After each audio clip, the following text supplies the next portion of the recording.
নমস্কার।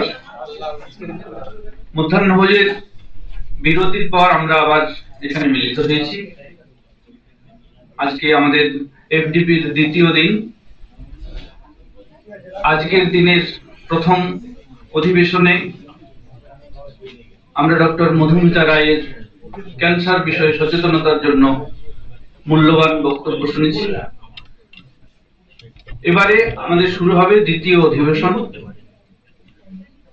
দ্বিতীয় অধিবেশনে আমরা দুজন প্রবাদ প্রতিম ব্যক্তিত্ব, পণ্ডিত, গবেষক মানুষ, ডক্টর শুভময় দত্ত ও আশিস লাহিড়ী মহাশয়কে পেয়েছি। প্রথম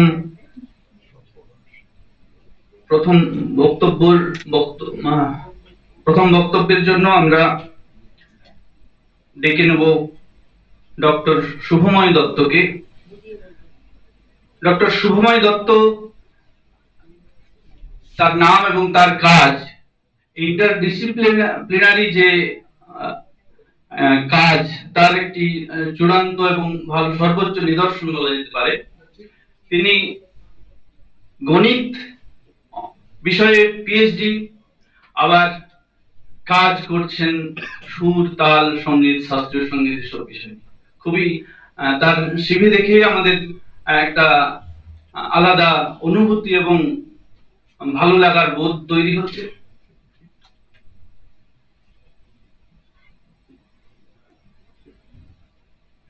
আমি তার সম্পর্কে সংক্ষিপ্ত একটি পরিচয় দিই।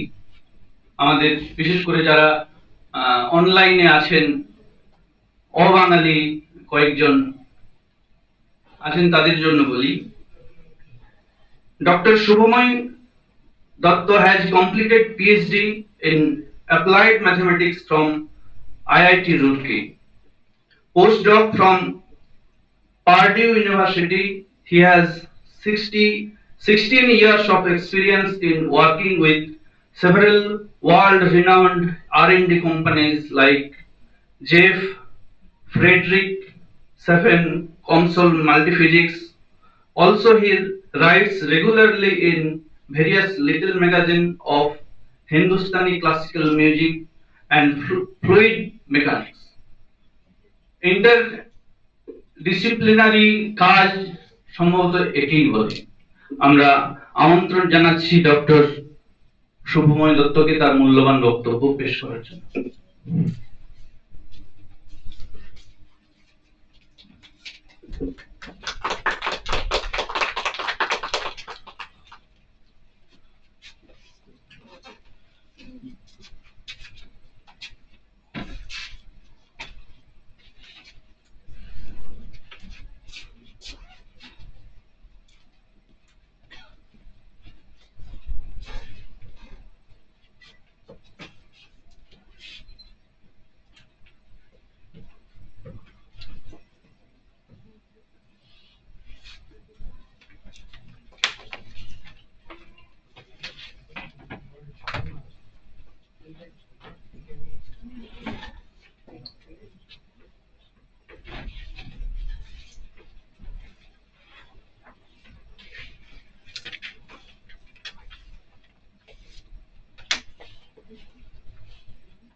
হ্যালো। হ্যাঁ স্যার, আমি ফোল্ডিং আপনি নিয়ে নেবেন, কোনো অসুবিধা নেই।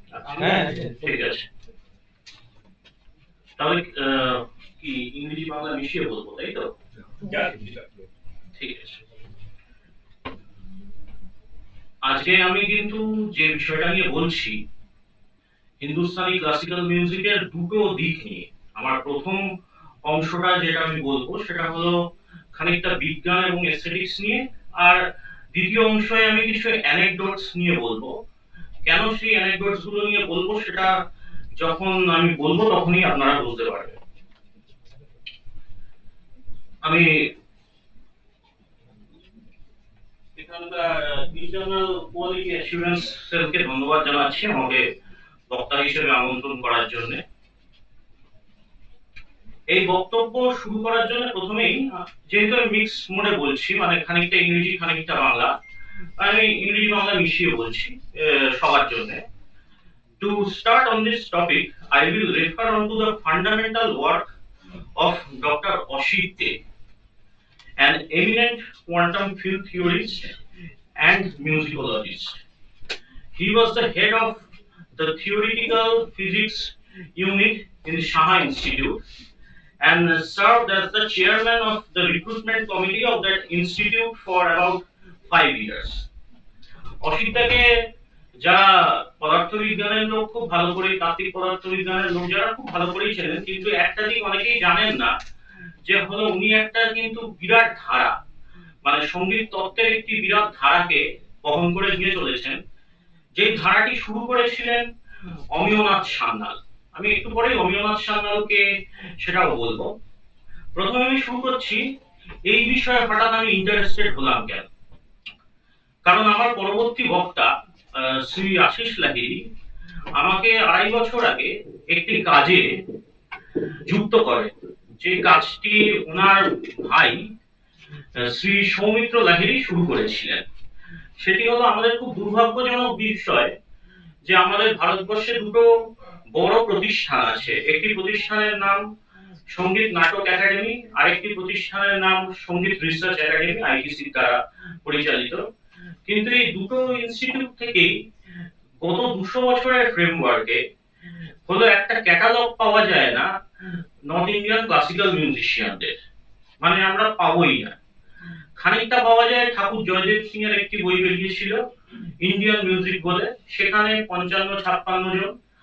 আরেকজনের সম্বন্ধে পাওয়া যায় আরেকজন বিখ্যাত হলো musicologist and musician doctor Ajay Sinha Roy, যিনি মাইহারের ওস্তাদ আলাউদ্দিন খাঁ সাহেবের ছাত্র ছিলেন।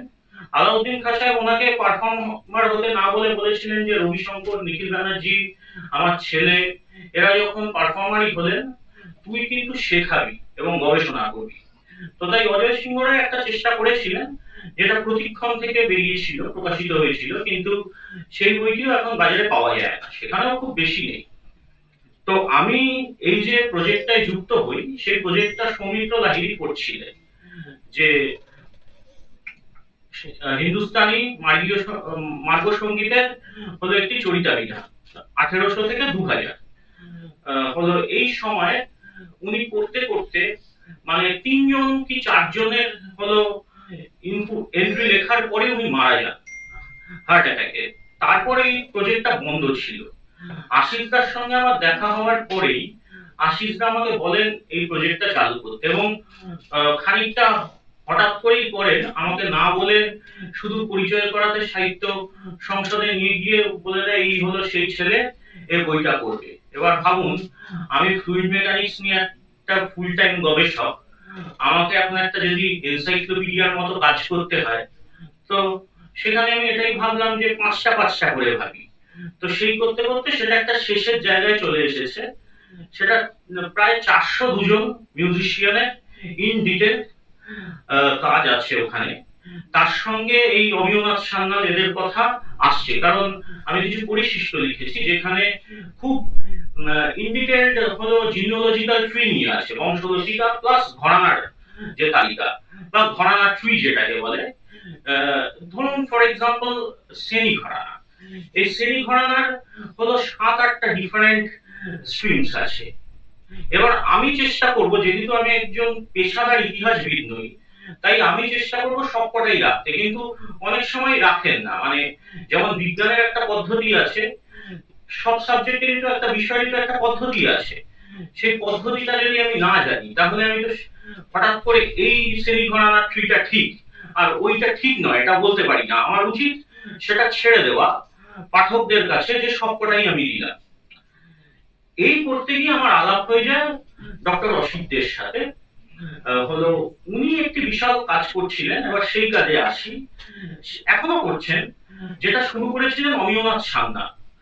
অমিয়নাথ সান্যাল সম্বন্ধে অনেকেই জানেন যে উনি কোন মানে বিশাল ফ্যামিলি থেকে আসছেন, কারণ অমিয়নাথ সান্যালের বংশ থেকে আসছেন হলো আমাদের রামতনু লাহিড়ী, যে রামতনু লাহিড়ীর বিখ্যাত মানে শিবনাথ শাস্ত্রীর বিখ্যাত বই রামতনু লাহিড়ী ও তৎকালীন বঙ্গ সমাজ। এই অমিয়নাথ সান্যাল অনেক গুরু ছিলেন। কারণ উনি বেসিক্যালি এমবিবিএস করতে ঢুকেছিলেন, কিন্তু উনি যুদ্ধে চলে গেছিলেন বলে হলো ওনার ওই এমবিবিএস ডিগ্রিটা কমপ্লিট হয় না। তারপরে এসে উনি একটা ডিপ্লোমা কোর্স করেছিলেন হোমিওপ্যাথিতে, এবং উনি কৃষ্ণনগরী ছিলেন। কৃষ্ণনগরে উনি হোমিওপ্যাথি চিকিৎসাই করতেন। সুধীর চক্রবর্তী তার নানা লেখায় অমিয়নাথ সান্যালের কথা খুব বলেছেন। অধিকাংশ বাঙালি কিন্তু অমিয়নাথ সান্যালের স্মৃতি রতনের বইটার কথা জানে, কিন্তু যেটা জানে না সেটা হলো অমিয়নাথ সান্যাল রাগা এন্ড রাগিনীস বলে একটি বই লিখেছিলেন। সেই বইটাই ওনাকে হেল্প করেছিলেন সত্যেন্দ্রনাথ বোস। এই যে কিছুক্ষণ আগে বললেন ইন্টারডিসিপ্লিনারি ওয়ার্ক, ওটা কিন্তু 40-এর দশকের ইন্টারডিসিপ্লিনারি ওয়ার্ক। 100টা রাগ ধরে উনি লিখেছিলেন। রাগের কেন আমাদের এই যে রাগ সঙ্গীতের, আমাদের নর্থ ইন্ডিয়ান ক্লাসিক্যাল মিউজিকের রাগ সঙ্গীতের মূল বৈশিষ্ট্য মেলোডি। তার পিছনের বিজ্ঞানটা আমি কিছুটা বলবো, পুরোটা বলতে পারবো না, কারণ তার পিছনে খানিকটা মডার্ন অ্যাকোস্টিক থিওরি প্লাস গণিত আছে, সেটা অন্য কখনো বলা যাবে, কিন্তু খানিকটা আমি ছুঁয়ে যাব। কিন্তু দুর্ভাগ্যজনক ভাবে এই যে এত একটা বড় কাজ 100টা রাগের উপর উনি করলেন, সত্যেন্দ্রনাথ বোসকে নিয়ে দেখলেন যে কোন রাগের স্ট্রাকচার কি, একদম স্ট্যাটিস্টিক্যাল ভাবে করেছিলেন কাজটা। তো সেই কাজটা কিন্তু ওনার বাড়ির লোকরা রাখেননি। ওই যে রাগাজ এন্ড রাগিনীসে মোটে 22টা রাগের আমরা পাবলিশ পাই অংশ, বাকিগুলো কিন্তু হারিয়ে গেছে। যথারীতি আমাদের দেশে যা হয়, খানিকটা উন্নাসিকতার ফলে আর খানিকটা পরিবারের লোকরা বোঝেন না যে কি করছেন তাদের দাদু ঠাকুর দ্বারা, তাই সেটা হারিয়ে গেছে এবং সেটা আর পাওয়া যায়নি। তো এই কাজটা প্রথম অমিয়নাথ সান্যালের কাজটা পদার্থবিজ্ঞানের জগতেরই একজন লোক কিন্তু দেখেন, তার নাম ডক্টর পূর্ণিমা সিনহা, যিনি প্রফেসর সুকন্যা সিনহার মা। হ্যাঁ, এস এন বোসের প্রথম মানে মহিলা পিএইচডি ছাত্রী, এবং সম্ভবত বাঙালি হিসেবে প্রথম মহিলা যিনি পদার্থবিজ্ঞানে পিএইচডি করেন। ওনার কিন্তু উনি জ্ঞানপ্রকাশ ঘোষের কাছে দীর্ঘদিন তবলা শিখেছিলেন, এবং উনি অনেক কাজ করেছিলেন। উনি জারোয়াদের সঙ্গীত নিয়েও অ্যানালিসিস করেছিলেন, যেটা দুটো পেপারে এশিয়াটিক সোসাইটির জার্নালে বেরোয়। এছাড়া উনি যেটা করেছিলেন, এই অমিয়নাথ সান্যালের কাজটা ওনার পিএইচডি মাস্টারমশাই সত্যেন্দ্রনাথ বোসের কাছ থেকে পান, এবং পেয়ে উনি এই কাজটাকে কি করেন, কাজটাকে খানিকটা বোঝার চেষ্টা করেন, বুঝে এটা প্রয়োগ করেন বিভিন্ন ধরনের লোকসঙ্গীতে।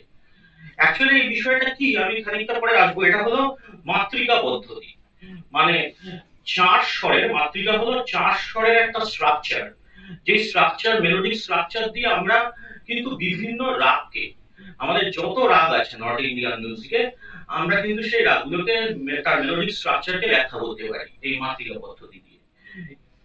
তো ওনার যে বইটির নাম ছিল, সে বইটির নাম an approach to the study of Indian music. Actually এখানে ইন্ডিয়ান মিউজিক বলতে নর্থ ইন্ডিয়ান বা হিন্দুস্তানি ক্লাসিক্যাল মিউজিক, কর্ণাটিকটা খানিকটা অন্যরকম। যদিও কর্ণাটিকের কিন্তু এটা একটু গন্ডগোল হয় অনেকের, আমারও সে গন্ডগোল ছিল। সেটা কর্ণাটিক মিউজিকের রাগ আর নর্থ ইন্ডিয়ান মিউজিকের রাগের কিন্তু স্ট্রাকচারগত কোনো মানে ডিফারেন্সিয়েশন নেই। তার যেটা আছে সেটা ফর্ম অফ সিঙ্গিং বা ফর্ম অফ প্লেইং। স্ট্রাকচার আর ফর্ম অফ প্লেইং বা ফর্ম অফ পারফরম্যান্স দুটো কিন্তু আলাদা জিনিস। তো অনেকেই সেটা ভুল করে সিনোনিমাস করে ব্যবহার করে থাকে। তো অমিয়নাথ সান্যালের কথা বলি। অমিয়নাথ সান্যাল এই যে কাজটি করেছিলেন, তার জন্য ওনার যে দীর্ঘ পড়াশোনা ছিল সেটা ভরতের নাট্যশাস্ত্রের উপর। ভরতের নাট্যশাস্ত্র তে যে 28 নম্বর থেকে 32 নম্বর চ্যাপ্টার। ভরতের নাট্যশাস্ত্র আমরা জানি বেসিক্যালি ড্রামা, নাচ এবং সঙ্গীত, এই 3টে বিষয় নিয়ে। সঙ্গীতের বিষয়টা কিন্তু 28, 29, 30, 31, 32 এই 5টা চ্যাপ্টারে। তো উনি যেহেতু সংস্কৃতটা খুব ভালো জানতেন, উনি ভরতের নাট্যশাস্ত্রের এই 5টি চ্যাপ্টার অভিনব গুপ্তের টিকা সমেত পড়েছিলেন, এবং পড়ে সমকালীন পত্রিকায় এই ধারাবাহিকভাবে এই 5টি জিনিস লেখেন, যেটা পরবর্তীকালে কিন্তু বিশ্বভারতী থেকে ওনার আরেকটি বই বেরিয়েছিল বিশ্ববিদ্যা সংগ্রহে। হলো প্রাচীনকালের সঙ্গীত চিন্তা বলে। সেই বইটায় এই 5টি চ্যাপ্টারের প্রবন্ধগুলো একটা সংকলন করে বেরোয়। তো পূর্ণিমাদি যেটা করেন, পূর্ণিমাদি এই কাজটিকে হলো অ্যানালিসিস করেন খানিকটা, এবং আমি যেটা বললাম অ্যাপ্লাই করেন কিছু হলো লাইট ক্লাসিক্যাল মিউজিক, যেমন গজল, ঠুমরি, কাজরি বা হলো লোকসঙ্গীত, এতে প্রয়োগ করে দেখান। কিন্তু অমিয়নাথ সান্যালের কাজটা ছিল অনেক মৌলিক। হলো আমাদের পূর্ণিমাদির কাজটা কিন্তু অনেকটা বেশি বলতে পারেন আপনার অ্যাপ্লিকেশন ওরিয়েন্টেড। তো এবার যখন অমিয়নাথ সান্যালের এই যে কাজটা যেহেতু হলো পাওয়া গেল না পুরো 78টা রাগের কাজ, 22টা রাগের, সুকন্যা সিনহা হলো আহ, অ- অসিতদের বন্ধু, কারণ সুকন্যা সিনহার সাউথ পয়েন্টের এক বন্ধু আহ, আহ, অসিত বাগচি ম্যাথমেটিশিয়ান, উনি পেনসিলভেনিয়াতে আছেন। উনি আবার প্রসঙ্গত আমাদের হলো অসিতদার বন্ধু, এইভাবে যোগাযোগ হয়। তো যোগাযোগের ফলে হলো ওই ম্যানাস্ক্রিপ্টটি পান, মানে এই যে রাগাজ এন্ড রাগিনীজের ম্যানাস্ক্রিপ্টটি হলো অসিতদার সুকন্যা সিনহার হাত থেকে পান। তারপর উনি ইন্ডিপেন্ডেন্টলি এই বিষয়টা নিয়ে কাজ করেন, কারণ এখানে একটু অসিতদারও বায়োডেটাটা বলা দরকার। উনি এরকম একটা গুরুত্বপূর্ণ পদে থাকা সত্ত্বেও কোয়ান্টাম ফিল্ড থিওরি নিয়ে উনি বিশ্ববিখ্যাত গবেষকদের সাথে কাজ করেছেন, লিও ক্যাডামফ, কেন উইলসন, যারা ফিল্ড থিওরিতে কাজ করেছেন তারা জানেন। তারপরে উনি কিন্তু 7জন বিশ্ববরেণ্য গুরুর কাছে শিখেছেন: মোহাম্মদ দবির খান, অজয় চক্রবর্তী, অমিয় রঞ্জন বন্দ্যোপাধ্যায়, সিপি রেলে, ভিআর আঠাওয়ালে, ফিরোজ দস্তুর এবং হলো আমাদের রন্ডুতাই কুলকার্নি। এতগুলো লোকের কাছে উনি শিখেছেন, কারণ উনি ছোটবেলা থেকে যেটা বুঝতে চেয়েছিলেন যে রাগ সঙ্গীত একটি হলো মানে ন্যাচারাল প্রক্রিয়া। তো আমরা জেনারেলি দেখে থাকি উনি তো বিজ্ঞানী বলেই এই প্রশ্নটা ওনার এসেছে, একটা পারফরমার সত্তা আছে ওনার, আরেকদিকে ওনার একটা বিজ্ঞানী সত্তা আছে। তো ওনার প্রশ্নটা এসেছে যে এই যে ন্যাচারাল একটা প্রক্রিয়া, ন্যাচারাল প্রক্রিয়াগুলো তো আমরা জেনারেলি কোনো গুরুর সাহায্যে শিখতে হয় না, ন্যাচারাল প্রক্রিয়া তো আমরা এমনিই পাই। তাহলে সঙ্গীত একটি ন্যাচারাল প্রক্রিয়া হওয়া সত্ত্বেও সঙ্গীত কেন গুরুর কাছে গিয়ে শিখতে হয়? তো এই প্রশ্নটা আমার ছিল, এবং এই প্রশ্নটা উনি নিজের মতো দেখছিলেন। হঠাৎ করে চলে এলো জ্যাকপটের মতো এই অমিয়নাথ সান্যালের লেখাটা হলো সুকন্যাদের মাধ্যমে। তারপর উনি ইন্ডিপেন্ডেন্টলি ওটা কাজ করার চেষ্টা করেছিলেন। এবার অসিতদা এই যে ইন্ডিপেন্ডেন্টলি কাজ করলেন, উনি অনেক দূর এটা নিয়ে এগিয়েছেন। সেই যে 4টি কাজ উনি করেছেন, সেই 4টি কাজের আগে আমি বলে দিই নামগুলো, কারণ আপনারা পরে সেগুলো রেফারেন্স হিসেবে দেখতে পারেন। অসিতদা এই বিষয়ে 4টি গবেষণামূলক প্রবন্ধ লিখেছেন। আইনস্টাইন, রবীন্দ্রনাথ ও সঙ্গীত প্রসঙ্গ নামক একটি প্রবন্ধ প্রকাশিত হয়েছে রবীন্দ্রনাথ আইনস্টাইন এক অমীমাংসিত সংলাপ বইতে। বইটি 2014 সালে সাহিত্য সংসদ থেকে প্রকাশিত হয়। সম্পাদক সঞ্জীব মুখোপাধ্যায় হলেও এই কাজটার সঙ্গে আশিস লাহিড়ী, মানে পরবর্তী বক্তা, ওতপ্রোতভাবে জড়িয়ে ছিলেন, নয়তো এই কাজটি হতো না। এবং ওই কাজ মানে একটি অত্যন্ত গুরুত্বপূর্ণ কাজ, এটা সঙ্গীতের দিক দিয়ে প্রবন্ধের জন্য, প্লাস যারা হলো বাংলা ডিপার্টমেন্টেও আছেন তারা ওই বইটি অবশ্যই না থাকলে সংগ্রহ করবে। তারপর একটি কাজ উনি করেন, সেটি হলো একটা ইন্টারন্যাশনাল, কারণ অসিতকে খুব ভালোবাসতেন পণ্ডিত বুদ্ধদেব দাশগুপ্ত শরৎ বাজিয়ে। বুদ্ধদেব বাবু লেখাপড়ায় খুব ভালো ছিলেন এবং পুরো সাইন্টিফিক মাইন্ডেড লোক। সেই কারণে বুদ্ধবাবু আজীবন নিজেকে একজন সঙ্গীতের পারফর্মারের চেয়ে বেশি সঙ্গীতের শিক্ষার্থী বলে মনে করতেন। তো এবং যেখানে যেই রাগের জটা বন্দিশ পেতেন উনি কালেক্ট করতেন ঘরানা নির্বিশেষে। বুদ্ধবাবু এবং অসিতদের ছিলেন রবীন্দ্রভারতী বিশ্ববিদ্যালয়ের ইনস্ট্রুমেন্টাল ডিপার্টমেন্টের পিএইচডি ডিভিশনের অ্যাডভাইসার দুজন। তো তারা পিএইচডি কি বিষয়ে করবে, তাদেরকে পিএইচডি বা ডিলিট দেওয়া হবে, সেগুলো সব ওনারা দুজন অ্যাসেস করতেন। তো বুদ্ধদেব বাবুর সাহায্যে উনি একটি আন্তর্জাতিক সেমিনার করেন, সেটা আমাদের শ্রীভূমিতে হয়েছিল 16 থেকে 18 December 2013। International seminar on Creating and Teaching Music Patterns, organized by the Department of Instrumental Music, Rabindra Bharati. সেখানে অসিতদা একটি পেপার প্রেজেন্ট করেন। এখানে কিন্তু বাই দ্য ওয়ে আমি ভুল বলেছিলাম, অসিত বাগচি না, অতীশ বাগচি ওনার নাম, যিনি সাউথ পয়েন্টের ওই কানেকশন ম্যাথমেটিশিয়ান পেনসিলভেনিয়া। তো ওখানে উনি একটি পেপার প্রেজেন্ট করে, পেপারটির নাম হলো স্ট্রাকচার অফ ইন্ডিয়ান রাগাস মাতৃকা। এখানে সেই মাতৃকার কথা আসছে, যেটা একটু পরবর্তী সময় বলবো। The fifth note and the shruti. আমরা জানি স্বর আমাদের কিন্তু সারেগামা পাধানি শুদ্ধ, রেগাধানি কোমল, আর হলো পরিমা 12টা স্বর প্রতি অক্টেভে। মন্দ্র যদি আমরা একটা হলো হারমোনিয়ামকে নিই, 3.5 অক্টেভের হারমোনিয়াম, কিন্তু নিচের অক্টেভটা মন্দ্র, মাঝখানের যে অক্টেভটা মধ্য, আর উপরের অক্টেভটা তার। জেনারেলি আমরা মধ্যতেই গাই।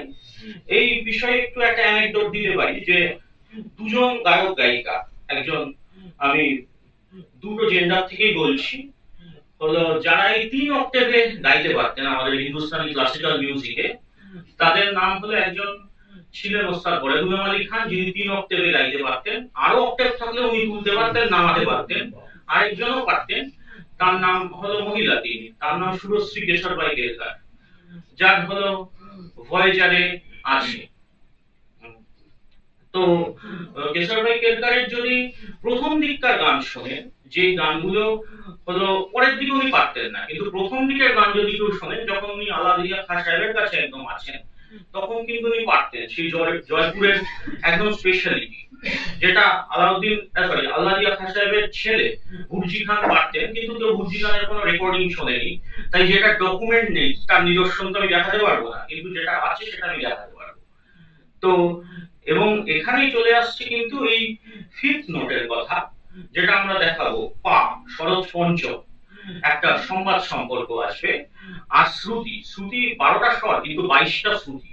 এখানেও কিন্তু ভারতের নাট্যশাস্ত্রের কথা বলতে হবে, কারণ এখানে আমি একটা কথা বলবো, হয়তো খানিকটা কন্ট্রোভার্সিয়াল শোনাতে পারে, কিন্তু এটা সত্যি। আমাদের তো এখন এত ইন্ডিয়ান নলেজ সিস্টেমের কথা হয় আইকেএস এর, ভারতের নাট্যশাস্ত্র কিন্তু একটা হলো উদাহরণ আইকেএস এর, কিন্তু এটা নিয়ে কেউ বলেন না কথা। অনেক কিছু নিয়ে অনেক কথা বলেন, কিন্তু এইটা নিয়ে বলেন না। কবে বলা হবে দেখি। তৃতীয় যে কাজটি, সেটি হলো শারদীয় অনুষ্টুপ 2014 সংখ্যায় ওনার একটি গবেষণামূলক প্রবন্ধ। এটি উনি মূলত লিখেছিলেন অমিয়নাথ সান্যালকে নিয়ে। সেটি, তার নাম হলো রাগরাগিনীর রহস্য সন্ধানে অমিয়নাথ সান্যাল। কারণ অসিত দা যখন ইন্ডিপেন্ডেন্টলি কাজটি স্টার্ট করেন, উনি ভেবেছিলেন আমার আগে যিনি ইন্ডিপেন্ডেন্টলি মৌলিক কাজটা করেছিলেন সেটাকে একটু জানিয়ে দেওয়া উচিত। এটা একটা সততার পরিচয়, কারণ ইন্ডিপেন্ডেন্টলি বিজ্ঞান এবার কোন চিন্তার জগতে প্রচুর কাজ হয়ে থাকে। তার মানে এই নয়, আমরা আমাদের নিউটন লিবনিটজের ক্ষেত্রে দেখেছি, ক্যালকুলাস ওয়ার বলে বিখ্যাত বই আছে জোসেফ সক্রেটিস বার্লির, সেখানে কিন্তু হলো কখনোই আমরা বলতে পারি না এগুলো, এই প্রচারগুলো আমরা সাধারণ লোকরা মিথগুলো তৈরি করি যে একে হারিয়ে দিল, ওকে হারিয়ে দিল। অ্যাকচুয়ালি তাই না।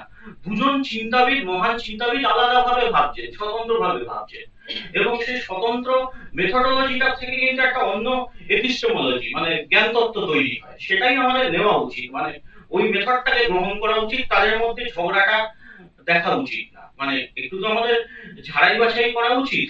আমরা বেশি ঝগড়া গন্ডগোল পছন্দ করি, ভালো জিনিসগুলোতে না। আর চতুর্থ যেটা সবচেয়ে আমার গুরুত্বপূর্ণ কাজ, সেটা 2021 সালে প্রকাশিত হয়। আলোচনা চক্র বলে বাংলায় একটি অসাধারণ পত্রিকা বেরোয়, চিরঞ্জিত সুরটিকে বার করে। ওই পত্রিকাটার সঙ্গে প্রেসিডেন্সির প্রচুর ফ্যাকাল্টিও জড়িত। এরা খুব, মানে বাংলায় এখন যেসব লিটল ম্যাগাজিন আছে তার মধ্যে এরা খুব চিন্তাশীল একটি হলো মানে প্রোগ্রেসিভ পত্রিকা, যারা কোনো বিষয় ধরে খুব ভালো কাজ করে। এদের একটি সঙ্গীত এর হলো প্রপত্র বেরিয়েছিল, সেখানে অসিতদার একটি বিরাট, মানে বিরাট আকারের প্রায় 20-22 হাজার শব্দের একটি প্রবন্ধ বেরোয়, তার নাম সঙ্গীত ভাবনার কয়েকটি দিক। তারপরে অসিতদা আর কোনো প্রবন্ধ প্রকাশ করেননি, কারণ তারপরে উনি ইন্ডিপেন্ডেন্ট কাজ করছেন। এই প্রবন্ধটায় মাতৃকা পদ্ধতি সম্বন্ধে উনি বলেছিলেন। তারপরে উনি প্রচুর কাজ করছেন, যেটি ওনার প্রায় শেষ হয়ে গেছে। আগামী দিনে ওনার ইচ্ছা আছে সেই কাজটা একটি বইয়ের আকারে বার করা, কারণ আমি বলেছি ওটা 50 পাতার প্রবন্ধ লিখলে ওটা কুলাবে না, ওটা একটা সম্পূর্ণ ইন্ডিপেন্ডেন্ট বই হওয়া উচিত। তো এবার রাগ সঙ্গীত নিয়ে কিছু মৌলিক প্রশ্ন আসছে, সেই প্রশ্নগুলো আমি সবার জন্য ইংরেজিতেই বলছি, লিখে এনেছি। যে what are the universal characteristics of our music that make us fully immersed in it. দ্বিতীয় প্রশ্ন, how do we determine the notes of our music? Are they randomly determined or is there a method to it?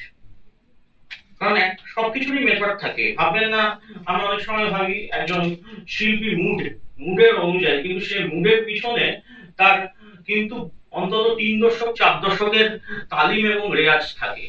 Ali Akbar Khan সাহেব মজা করে বলতেন যে তোমার যদি ঠিকঠাক তালিম থাকে এবং সঙ্গীত বোধ থাকে, তাহলে তুমি প্রথম 10 মিনিট রাগটার কাছে সমর্পণ করো। এটা কোনো ভগবানের কাছে সমর্পণের মতো সমর্পণ না, মানে রাগের একটা মেথড আছে, কারণ রাগটা সঙ্গীত শিল্পীরও মানে ওপরে, মানে অন্তত হিন্দুস্তানি ক্লাসিক্যাল মিউজিকে তাই মনে করা হয়। কোন শিল্পী কিন্তু রাগের চেয়ে বড় না, কারণ একটি রাগ হাজার হাজার শিল্পী গান, কিন্তু রাগটা কিন্তু মরে যায় না। শিল্পী চলে যান কিন্তু রাগ মরে যায় না। তাই রাগের কাছে তুমি যদি 10 মিনিট সমর্পণ করো, তাহলে বাকি 50টা মিনিট তোমার নিজের শিক্ষা এবং তোমার সৃজনশীলতা তোমাকে এবং সঙ্গীত বোধ তোমাকে টেনে নিয়ে যাবে। এটা এই সঙ্গীতের ক্ষেত্রে। অন্য সঙ্গীতের ক্ষেত্রে অন্যরকম হতে পারে। এবার একটা অ্যানেকডোটে আসি, আইনস্টাইন রবীন্দ্রনাথের যে বইটার কথা বললাম, অমীমাংসিত সংলাপ, ওখানে আইনস্টাইন রবীন্দ্রনাথের যে দুটো বিষয় নিয়ে আলোচনা, তার মধ্যে সঙ্গীতের একটি বিষয় ছিল আর জগৎ কি। তো সঙ্গীতের আলোচনায় উনি যেটা আসে অ্যানেকডোটটা, সেটা হলো Einstein asked Rabindranath in a place near Berlin in 1930, is there a fundamental reason that people like music? To which Rabindranath made a cryptic reply, piano baffles me, I love listening to violin. Do we understand Rabindranath's reply? এইটা আসবে এখানে। কেন উনি বলেছিলেন যে piano ব্যাফলস me, কিন্তু আমার হলো শুনতে ভালো লাগে, ভায়োলিন বেহালা শুনতে ভালো লাগে। এখানে একজন বিজ্ঞানীর কথাও আসবে, পিয়ানো আর হারমোনিয়াম রিলেটেড, গ্যালিলির বাবার কথা। তো answer to this apparently disparate questions have the same roots. Answer to all the above questions lie in an understanding of what is called melody. Melody as opposed to harmonics নয়, harmony, কারণ melody আমাদের সঙ্গীতের মানে Hindustani classical মিউজিকের একটা বড় অংশ, আর harmony হলো ওয়েস্টার্ন ক্লাসিক্যাল মিউজিকের একটা বড় অংশ। is a sequence of music notes in time. Human memory plays a very important role in melody. The preceding notes creates an expectation of future notes. মানে যে কোনো রাগে আপনি প্রথম কোন নোটটা লাগাচ্ছেন, সেটা দিয়ে কিন্তু তার পরবর্তী নোটের এক্সপেকটেশন তৈরি হয়।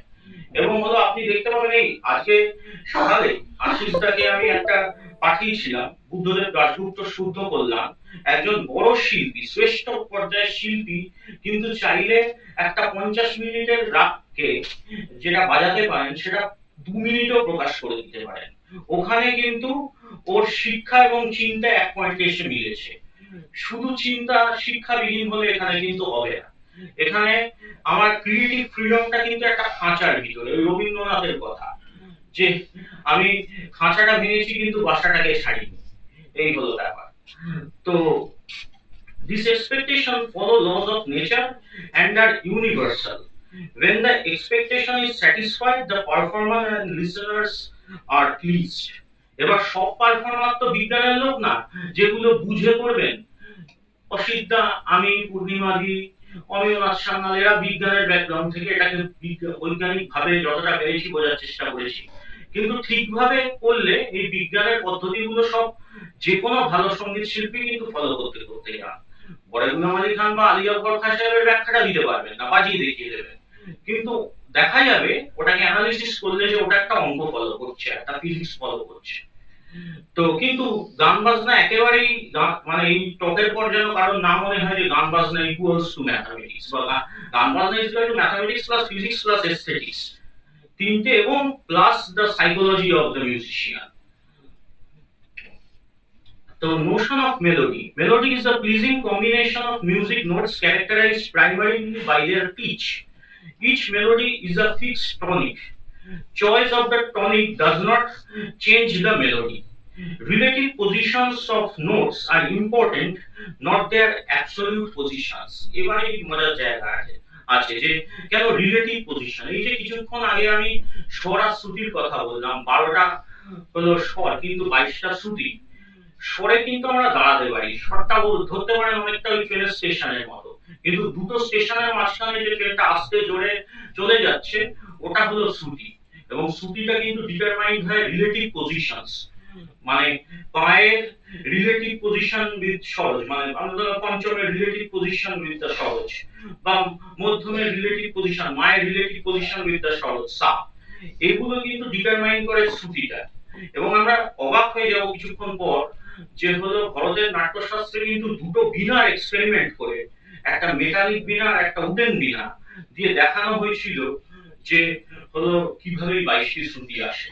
তখন মডার্ন অ্যাকোস্টিক্স থিওরি আসে, কিন্তু ওরা কিন্তু একটা দারুণ, যেটাকে আমরা এখন এপিস্টেমোলজির ভাষায় বলি না, হিউরিস্টিক্স দিয়ে ওরা একটা দারুণ অপারেশনাল ডেফিনেশন কিন্তু দিতে পেরেছিল। এই কারণেই আমি বলছিলাম যে এটাকে অ্যাকচুয়ালি যদি প্রচার করতে হয় এটাকে ইন্ডিয়ান নলেজ সিস্টেম হিসেবে, এরকম আরো আছে কিন্তু এটা কিন্তু একটি অন্যতম, যেটা এখনো বহন হচ্ছে। কারণ তাই আমরা দুদিন আগে পর্যন্ত রশিদ খান, অজয় চক্রবর্তীর মতো আর্টিস্টদের পাই, তার পরের জেনারেশনের ওমকার দাদারকার বা কৌশিকী দেশিকানের মতো আর্টিস্টদের পাই, কারণ এটা একটা সাইন্টিফিক প্রসেস। যদি এটা সাইন্টিফিক না হতো তাহলে এটা অনেকদিন আগে ব্রেক